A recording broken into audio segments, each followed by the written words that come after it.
What if I told you that people in third world countries could have clean drinking water? Or that you could have stain-resistant clothing without having to worry about washing out stains again? Or what if I told you there was a possible cure for cancer? Well, all of this and more is possible with an exciting new field of science known as nanotechnology. Nanotechnology, by definition, is the study of things that are small, approximately between 1 nanometer and 100 nanometers large. Well, what does that mean? Well, the word nano means 1 billionth of something, so nanometer is 1 billionth of a meter. To give you a perspective of how big that is, a nanometer, a single strand of hair is about 100,000 nanometers thick. What makes nanotechnology different than other sciences is that nanotechnology, rather than taking large objects and breaking them down into smaller parts and pieces, nanotechnology starts at ground zero and builds things up atom by atom.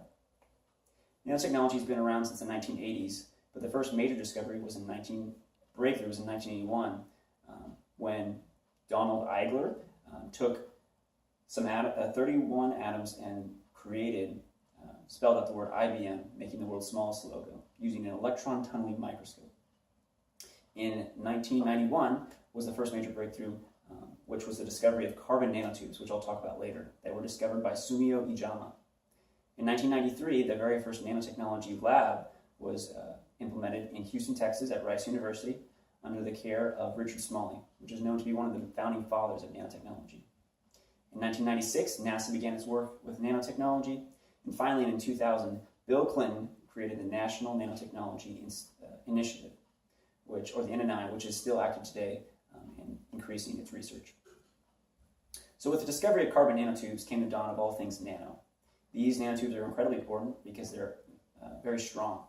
They're approximately 100 times stronger than steel and 1/6 the weight, which makes them the strongest substance known to man.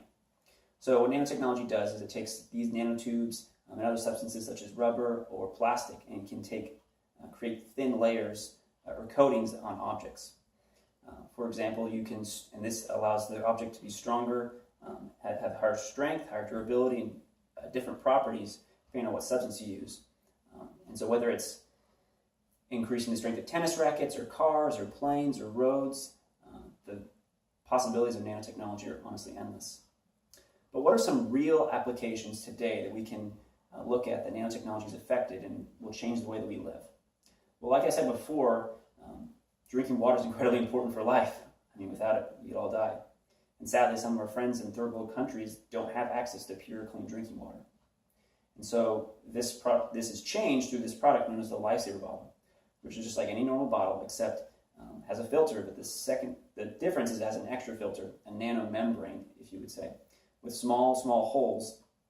And so when you pass the water through the carbon filter and then finally through this final nanomembrane, it traps any pathogens or bacteria, cysts, fungi, or viruses and gives people access to clean drinking water wherever they are in the world. And this is revolutionary.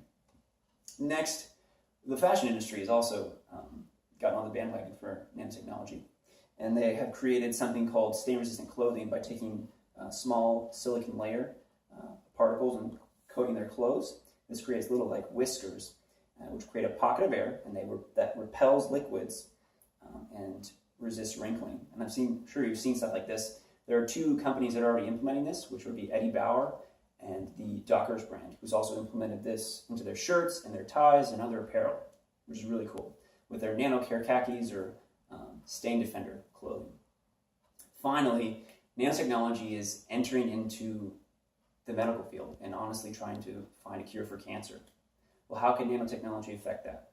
Well, through this cool procedure known as photothermal cancer therapy, you can take small little gold particles, only a couple nanometers thick, and cover them in a substance called polyethylene glycol, or PEG.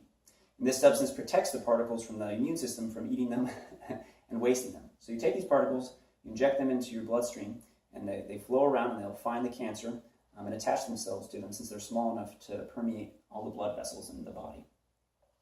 Then, the one cool thing about gold is the element is it takes infrared energy and transfers it to heat very efficiently. So they take infrared light and they place it over the tumor wherever the cancer is, and then the gold will take this infrared energy and transfer it to heating up and killing the cancer cell without damaging any of the surrounding tissue. And And this is revolutionary because most cancer therapies have to kill all the cells, while this is very localized and simple. It's not fully developed yet, but it has had good results and is developed by this girl at actually Rice University named Naomi Hollis, and is, again, like I said, known as photothermal cancer therapy. It will begin testing soon. So whether it's as cutting edge as curing cancer or simple as just having clothes that resist stains, these are just some of the simple and vast possibilities that nanotechnology can offer us today and in our future. Thank you.